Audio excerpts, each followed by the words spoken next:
Alright guys, so I dressed the skull. I used the head as the petition. You can also use the photo of the person and place it underneath.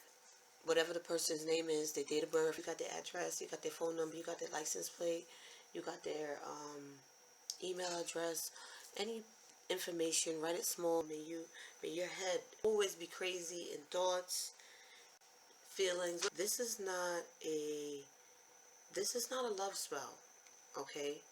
This is a revenge spell. I'm working my crazy love oil in a different way.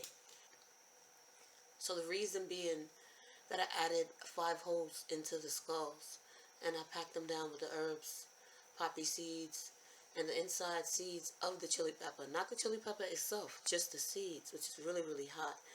And the dead roses, I dressed them all with, I put drops of Fuck It Up oil on it and Crazy Love.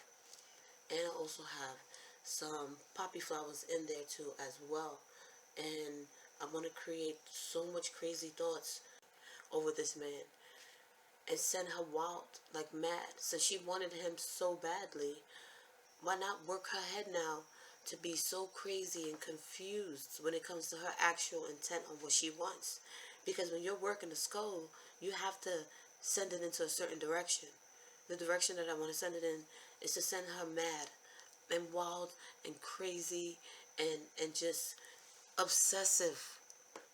One of those crazy ex-girlfriends that just can't get over a man that doesn't want her, doesn't need her, or the protections, having to leave, move, change jobs, address, just giving him hell now. Because he wanted her too, because this is the reason you guys are broken up. Don't decide that, you know what, I think I need to do the spell, and then email me and ask me, what do you think I should do? Every spell y'all see on here is not for you, because this is a really heavy form of revenge. Because you're going to make 3 candles, and you're going to work them on this person, and it becomes heavier each time you light a candle. For those of you that have never lit a skull, please don't light one. You don't have that experience yet to really influence someone for good or bad.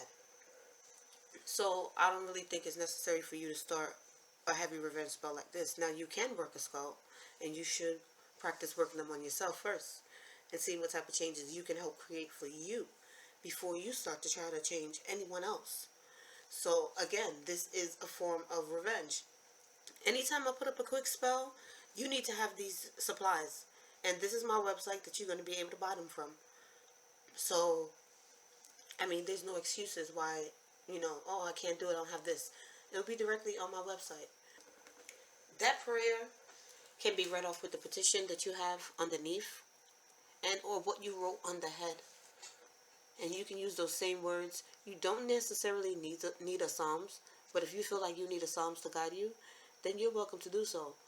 When I do crazy love spells, when I do revenge spells, when I do distractions, it all depends on the person that I'm working on.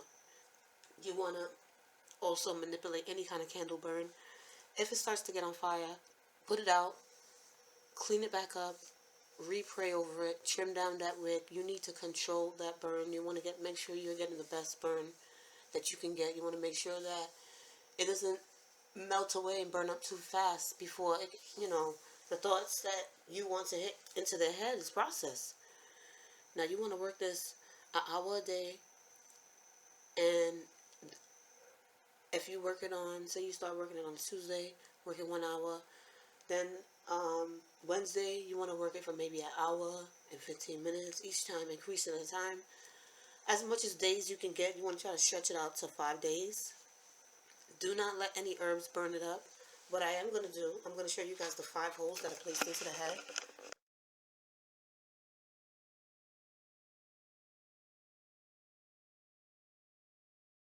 Place your herbs around it. You can start lighting up your incense and any other candles that you're gonna work with them. The mini candles, you can use the jumbo ones. You can write out petitions on those too as well. And you need to make sure you keep yourself cleansed while you're doing this.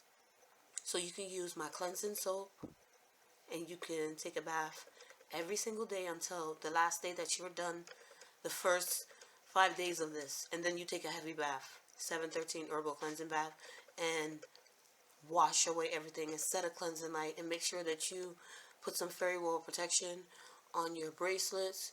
And you want to also keep, a fairy wall of protection candle burning as well while you're working spells. You want to make sure you create a force field so no one can come forth and touch you. Any spells and any negativity won't, linger around and, send any kind of negativity to your spell and start messing up and how it burns. Sometimes the windows are closed and you may have the door closed and there's no air coming in, but you see the candle flickering, a lot of energy pushing forth around that candle.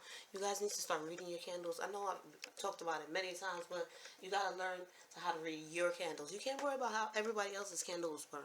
Learn how to read your own, and that'll make it easy for you to start making the judgment on anyone else's work.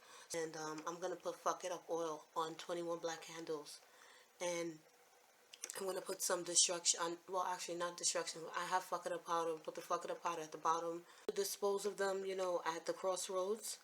And, that's the best place to dispose, your remains. Now, some people may need to be disposed in a graveyard. Whatever the situation and reason that you have chosen, you choose one. Now, if you're working this on an ex-boyfriend and then you think you're going to go get back with him, you have another thing coming. You can't work something like this on a man and then say, you know what, I want to sweeten him up now. You done placed 5 holes in this man's head. You don't want that kind of interaction. Because if you're with them, you bringing shit to yourself. And I know a lot of you going to get hyped up and talk about, oh, I'm going to try it anyway.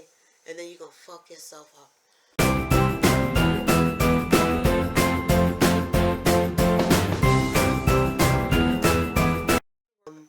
I like to work it on the exact day the full moon starts, and I like to work it at midnight every single day, and then extending the time little by little. And you could continuously work in these from the day of the full moon all through the 14 to 15 days while the moon is in wax. And now if you need to do it when the moon is in wax, then you can start on a Saturday, a day of destruction, or Tuesday, another day that you can start a war with enemies. Hit your notification buttons as well. Follow me at Instagram and my Facebook to stay updated. Make sure you like, subscribe, comment below, and stay blessed, guys.